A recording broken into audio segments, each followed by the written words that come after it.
आज राष्ट्रीय एकता दिवस लौह पुरुष सरदार वल्लभ भाई पटेल की जयंती के शुभ अवसर पर मनाया जा रहा है। इस शुभ अवसर पर प्रधानमंत्री श्री नरेंद्र मोदी जी केवड़िया में 52 राज्यों की पुलिस की परेड की सलामी ली और उनकी झांकियों का आनंद लिया। उसके बाद केवड़िया से देश को, राष्ट्र को एकता का बहुत बड़ा संदेश दिया उन्होंने। राष्ट्र आज एकजुट है, इसीलिए दुश्मनों के एकता को खंडित करने का प्रयास असफल होता है। उन्होंने यह भी कहा कि बंटवारे के समय अगर सरदार पटेल नहीं होते तो देश का बहुत बड़ा नुकसान हुआ होता। देश के विभिन्न कोनों से यहाँ केवड़िया इस एकता नगर में आए पुलिस बल के साथी, एनसीसी के नौजवान,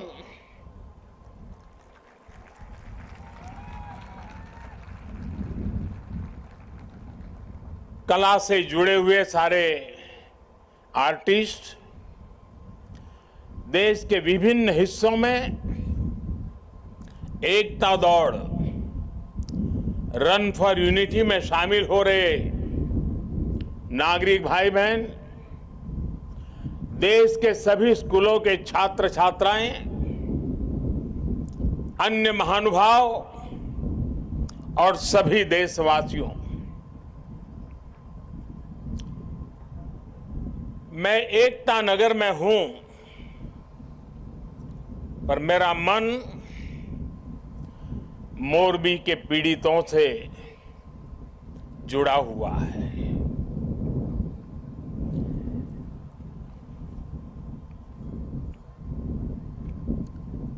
शायद ही जीवन में बहुत कम ऐसी पीड़ा मैंने अनुभव की होगी। एक तरफ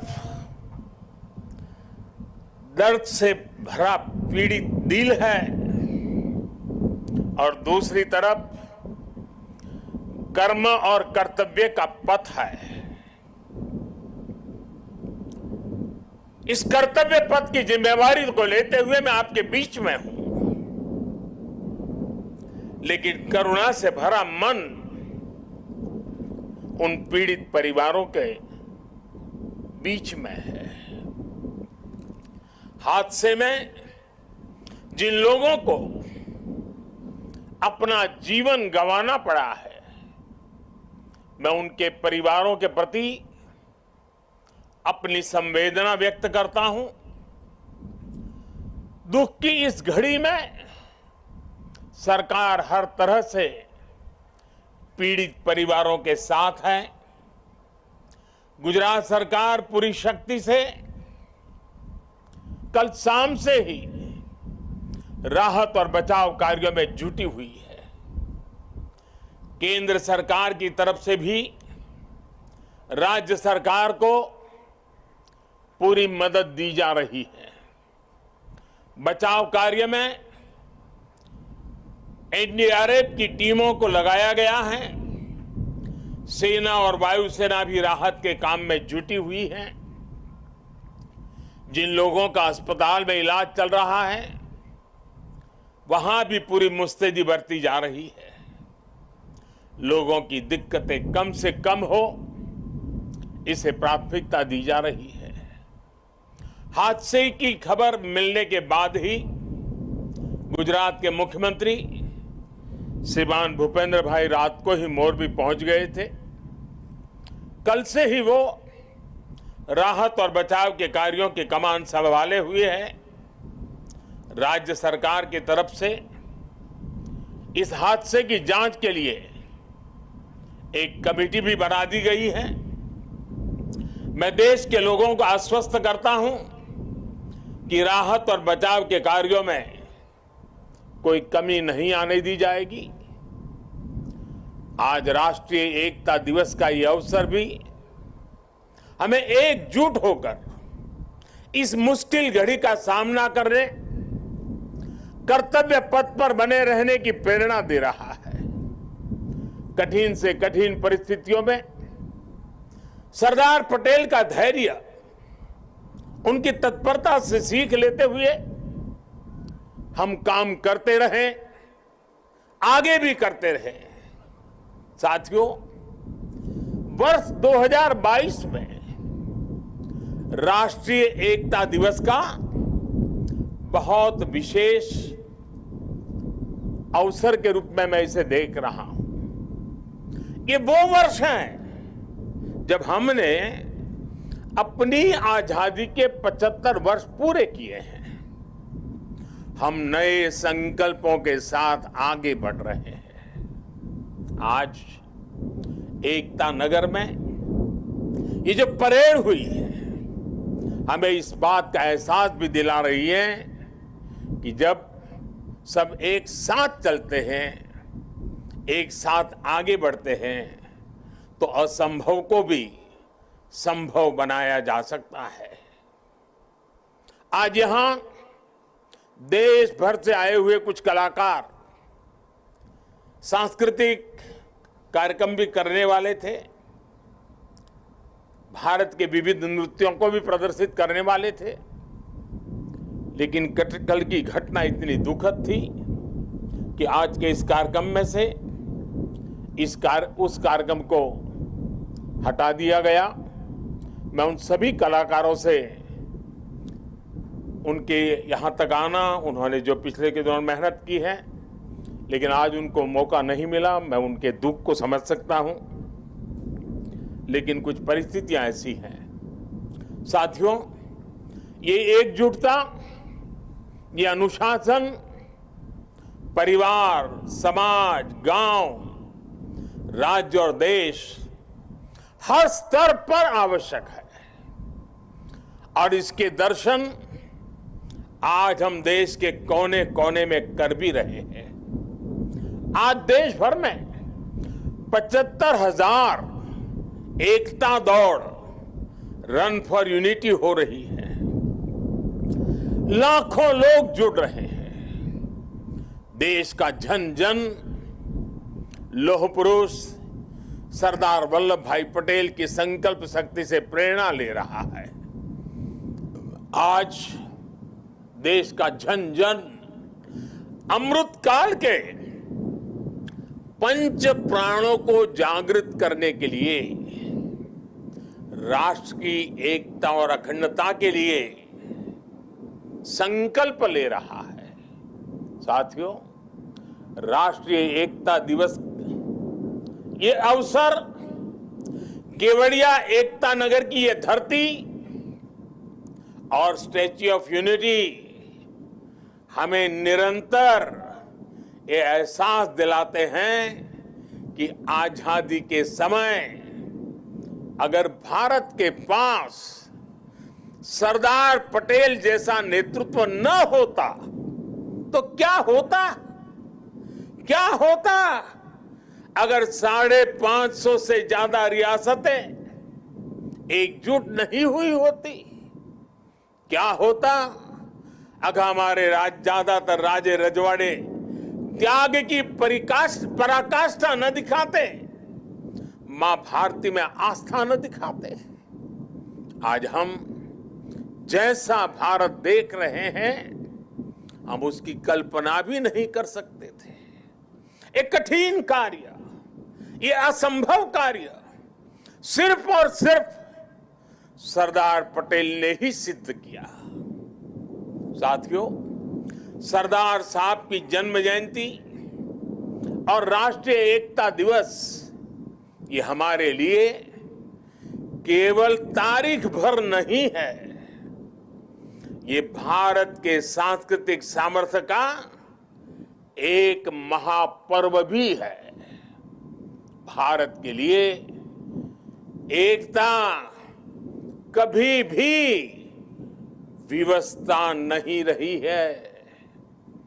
भारत के लिए एकता सदा सर्वदा विशेषता रही है। एकता हमारी विशिष्टता रही है। एकता की भावना भारत के मानस में, हमारे अंतर्मन में कितनी रची बसी है, हमें अपनी इस खूबी का अक्सर एहसास नहीं होता है। कभी कभी ओझल हो जाती है, लेकिन आप देखिए, जब भी देश पर कोई प्राकृतिक आपदा आती है तो पूरा देश एक साथ खड़ा हो जाता है। आपदा उत्तर में हो या दक्षिण में, पूरब में हो या पश्चिमी हिस्से में, ये मायने नहीं रखती है। पूरा भारत एकजुट होकर सेवा, सहयोग और संवेदना के साथ खड़ा हो जाता है। कल ही देख लीजिए ना, मोरबी में हादसा हुआ, उसके बाद हर एक देशवासी हादसे का शिकार हुए लोगों की सुरक्षा के लिए प्रार्थना कर रहा है। स्थानीय लोग हादसे की जगह पर अस्पतालों में हर संभव मदद के लिए खुद आगे आ रहे हैं। यही तो एकजुटता की ताकत है। कोरोना का इतना बड़ा उदाहरण भी हमारे सामने है। काली थाली की भावनात्मक एकजुटता से लेकर राशन, दवाई और वैक्सीन के सहयोग तक देश एक परिवार की तरह आगे बढ़ा। सीमा पर या सीमा के पार जब भारत की सेना शौर्य दिखाती है तो पूरे देश में एक जैसे जज्बात होते हैं, एक जैसा जज्बा होता है। जब ओलंपिक्स में भारत के युवा तिरंगे की शान बढ़ाते हैं तो पूरे देश में एक जैसा जश्न मनता है। जब देश क्रिकेट का मैच जीतता है तो देश में एक जैसा जुनून होता है।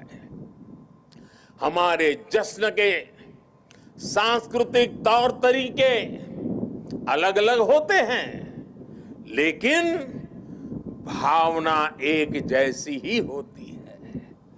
देश की ये एकता, ये एकजुटता, एक दूसरे के लिए अपनापन, ये बताता है कि एक राष्ट्र के रूप में भारत की जड़ें कितनी गहरी है। और साथियों, भारत की यही एकता हमारे दुश्मनों को खटकती है। आज से नहीं, बल्कि सैकड़ों वर्षों पहले गुलामी के लंबे कालखंड में भी भारत की एकता हमारे दुश्मनों को चूपती रही है। इसलिए गुलामी के सैकड़ों वर्षों में हमारे देश में जितने भी विदेशी आक्रांता आए, उन्होंने भारत में विभेद पैदा करने के लिए हर मुमकिन कोशिश की। उन्होंने भारत को बांटने के लिए, भारत को तोड़ने के लिए सब कुछ किया। हम फिर भी उसका मुकाबला कर सके क्योंकि एकता का अमृत हमारे भीतर जीवंत धारा के रूप में बह रहा था। लेकिन वो कालखंड लंबा था। जो जहर उस दौर में घोला गया, उसका नुकसान देश आज भी भुगत रहा है। इसलिए ही हमने बंटवारा भी देखा और भारत के दुश्मनों को उसका फायदा उठाते भी देखा। इसलिए हमें आज बहुत सावधान भी रहना है। अतीत की तरह ही भारत के उत्कर्ष और उत्थान से परेशान होने वाली ताकतें आज भी मौजूद है। वो आज भी हमें तोड़ने की, हमें बांटने की हर कोशिश करती है। हमें जातियों के नाम पर लड़ाने के लिए तरह तरह के नैरेटिव गढ़े जाते हैं। प्रांतों के नाम पर हमें बांटने की कोशिश होती है। कभी एक भारतीय भाषा को दूसरी भारतीय भाषा का दुश्मन बनाने के लिए कैंपेन चलाए जाते हैं। इतिहास को भी इस तरह पेश किया जाता है ताकि देश के लोग जुड़े नहीं बल्कि एक दूसरे से दूर हो। और भाइयों बहनों, इसे एक और बात हमारे लिए ध्यान रखनी आवश्यक है। ये जरूरी नहीं है कि देश को कमजोर करने वाली ताकत हमेशा हमारे खुले दुश्मन के रूप में ही आए। कई बार ये ताकत गुलामी की मानसिकता के रूप में हमारे भीतर घर कर जाती है। कई बार ये ताकत हमारे व्यक्तिगत स्वार्थों के जरिए सेंधमारी करती है। कई बार ये तुष्टीकरण के रूप में, कभी परिवारवाद के रूप में, कभी लालच और भ्रष्टाचार के रूप में दरवाजे तक दस्तक दे देती है, जो देश को बांटती और कमजोर करती है। लेकिन हमें उन्हें जवाब देना होगा। हमें जवाब देना होगा भारत मां के एक संतान के रूप में। हमें जवाब देना होगा एक हिंदुस्तानी के रूप में। हमें एकजुट रहना होगा, एक साथ रहना होगा। विभेद के जहर का जवाब हमें एकता के इसी अमृत से देना है। यही नए भारत की ताकत है। साथियों, आज राष्ट्रीय एकता दिवस पर मैं सरदार साहब द्वारा हमें सौंपे दायित्व को फिर दोहराना चाहता हूं। उन्होंने हमें ये जिम्मेदारी भी दी थी कि हम देश की एकता को मजबूत करें। एक राष्ट्र के तौर पर देश को मजबूत करें। ये एकता तब मजबूत होगी जब हर नागरिक एक जैसे कर्तव्य बोध से ये जिम्मेदारी संभालेगा। आज देश इसी कर्तव्य बोध से सबका साथ, सबका विकास, सबका विश्वास और सबका प्रयास, इस मंत्र को लेकर विकास के मार्ग पर आगे बढ़ रहा है। आज देश में हर कोने में, हर गांव में, हर वर्ग के लिए और हर व्यक्ति के लिए बिना भेदभाव के एक जैसी नीतियां पहुंच रही है। आज अगर गुजरात के सूरत में सामान्य मानवी को मुफ्त वैक्सीन लग रही है, तो अरुणाचल के सियांग में भी उतनी ही आसानी से मुफ्त वैक्सीन उपलब्ध है। आज अगर एम्स गोरखपुर में है, तो बिलासपुर, दरभंगा और गुवाहाटी और राजकोट समेत देश के दूसरे शहरों में भी है। आज एक और तमिलनाडु में डिफेंस कॉरिडोर बन रहा है, तो उत्तर प्रदेश में भी डिफेंस कॉरिडोर का काम तेजी से आगे बढ़ रहा है। आज नॉर्थ ईस्ट की किसी रसोई में खाना बन रहा हो या तमिलनाडु की किसी सम्मियल अरई में खाना बन रहा हो, भाषा भले अलग हो, भोजन भले अलग हो, लेकिन माताओं बहनों को धुएं से मुक्ति दिलाने वाला उज्ज्वला सिलेंडर हर जगह है। हमारी जो भी नीतियां हैं, सबकी नियत एक ही है, आखिरी पायदान पर खड़े व्यक्ति तक पहुंचना, उसे विकास की मुख्य धारा से जोड़ना। साथियों, हमारे देश के करोड़ों लोगों ने दशकों तक अपनी मौलिक जरूरतों के लिए भी लंबा इंतजार किया है। बुनियादी सुविधाओं के बीच की खाई जितनी कम होगी, उतनी ही एकता भी मजबूत होगी। इसलिए आज देश में सैचुरेशन के सिद्धांत पर काम हो रहा है। लक्ष्य ये कि हर योजना का लाभ हर लाभार्थी तक पहुंचे।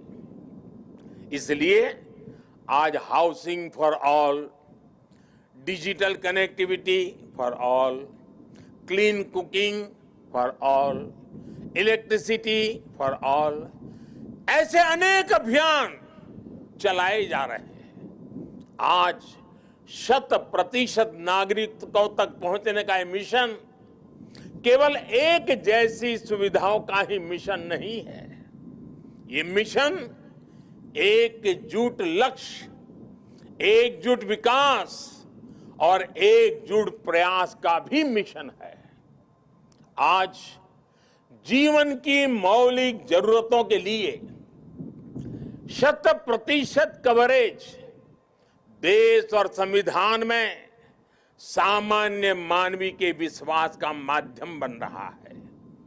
ये सामान्य मानवी के आत्मविश्वास का माध्यम बन रहा है। यही सरदार पटेल के भारत का विजन है, जिसमें हर भारतवासी के लिए समान अवसर होंगे, समानता की भावना होगी। आज देश उस विजन को ले साकार होते देख रहा है। साथियों, बीते 8 वर्षों में देश ने हर उस समाज को प्राथमिकता दी है जिसे दशकों तक उपेक्षा का शिकार होना पड़ा था। इसलिए देश ने आदिवासी के गौरव को याद करने के लिए जनजातीय गौरव दिवस मनाने की परंपरा शुरू की। देश के कई राज्यों में आदिवासी स्वातंत्र संग्राम में उनकी भूमिका, उसको लेकर के म्यूजियम भी बनाए जा रहे हैं। कल मैं यहां मानगढ़ जाने वाला हूं, उसके बाद मैं जाबूगोड़ा भी जाऊंगा। मेरा देशवासियों से आग्रह है कि मानगढ़ धाम और जाबूगोड़ा के इतिहास को भी जरूर जानें। विदेशी आक्रांतों द्वारा किए गए कितने ही नरसंहारों का सामना करते हुए हमें आजादी मिली है। आज की युवा पीढ़ी को ये भी सब जानना बहुत आवश्यक है, तभी हम आजादी की कीमत भी समझ पाएंगे, एकजुटता की कीमत भी जान पाएंगे। साथियों, हमारे यहां कहा भी गया है, ऐक्यम बलम समाजस्य तद्भावे स दुर्बलः तस्मात् ऐक्यम प्रशंसन्ति दृढ़म राष्ट्र हितैषिण। अर्थात किसी भी समाज की ताकत उसकी एकता होती है। इसलिए मजबूत राष्ट्र के हितैषी एकता की इस भावना की प्रशंसा करते हैं, उसके लिए प्रयास करते हैं। इसलिए देश की एकता और एकजुटता हम सबका सामूहिक दायित्व है। ये एकता नगर भारत का एक ऐसा मॉडल शहर विकसित हो रहा है जो देश ही नहीं बल्कि पूरी दुनिया में अभूतपूर्व होगा। लोगों की एकता से, जन भागीदारी की शक्ति से विकसित होता एकता नगर आज भव्य भी हो रहा है और दिव्य भी हो रहा है। स्टैच्यू ऑफ यूनिटी के रूप में दुनिया की सबसे विशाल प्रतिमा की प्रेरणा हमारे बीच में है। भविष्य में एकता नगर भारत का एक ऐसा शहर बनने जा रहा है जो अभूतपूर्व भी होगा और विश्वसनीय भी होगा। जब देश में पर्यावरण की रक्षा के लिए किसी मॉडल शहर की बात होगी, एकता नगर का नाम आएगा। जब देश में बिजली बचाने के वाले एलईडी प्रकाशित किसी मॉडल शहर की बात होगी, सबसे पहले एकता नगर का नाम आएगा। जब देश में सोलर पावर से चलने वाले क्लीन ट्रांसपोर्ट सिस्टम की बात आएगी, तो सबसे पहले एकता नगर का नाम आएगा। जब देश में पशु पक्षियों के संरक्षण की बात होगी, विभिन्न प्रजातियों के जीव जंतुओं के संरक्षण की बात होगी, तो सबसे पहले एकता नगर का नाम आएगा। कल ही मुझे यहां मियावाकी फॉरेस्ट और मेज गार्डन का लोकार्पण करने का अवसर मिला है। यहां का एकता मॉल, एकता नर्सरी, विविधता में एकता को प्रदर्शित करने वाला विश्व वन, एकता फेरी, एकता रेलवे स्टेशन, ये सारे उपक्रम राष्ट्रीय एकता को मजबूत करने की प्रेरणा है। अब तो एकता नगर में एक और नया सितारा भी जुड़ने जा रहा है। आज मैं इस बारे में भी आपको बताना चाहता हूं। और अभी जब हम सरदार साहब को सुन रहे थे, उन्होंने जिस भावना को व्यक्त किया, उस भावना को उसमें प्रतिबिंब में हम कर रहे हैं। आजादी के बाद देश की एकता में सरदार साहब ने जो भूमिका निभाई थी, उसमें बहुत बड़ा सहयोग देश के राजा रजवाड़ों ने भी किया था। जिन राज परिवारों ने सदियों तक सत्ता संभाली, देश की एकता के लिए एक नई व्यवस्था में उन्होंने अपने अधिकारों को कर्तव्य भाव से समर्पित कर दिया। उनके इस योगदान की आजादी के बाद दशकों तक उपेक्षा हुई है। अब एकता नगर में उन राज परिवारों के, उन राज व्यवस्थाओं के त्याग को समर्पित एक म्यूजियम बनाया जाएगा। ये देश की एकता के लिए त्याग की परंपरा को नई पीढ़ियों तक पहुंचाएगा। और मैं गुजरात सरकार का भी आभारी हूं कि उन्होंने इस दिशा में काफी ग्राउंड वर्क पूरा किया है। मुझे विश्वास है सरदार साहब की प्रेरणा राष्ट्रीय एकता को मजबूत करने के लिए निरंतर हम सबका मार्गदर्शन करेगी। हम सब मिलकर सशक्त भारत का सपना पूरा करेंगे। इसी विश्वास के साथ मैं आप सबसे आग्रह करूंगा, मैं जब कहूंगा सरदार पटेल, आप 2 बार बोलेंगे, अमर रहे, अमर रहे। सरदार पटेल, सरदार पटेल, सरदार पटेल। भारत माता की, भारत माता की, भारत माता की। बहुत बहुत धन्यवाद। आदरणीय प्रधानमंत्री जी के प्रति धन्यवाद एवं आभार के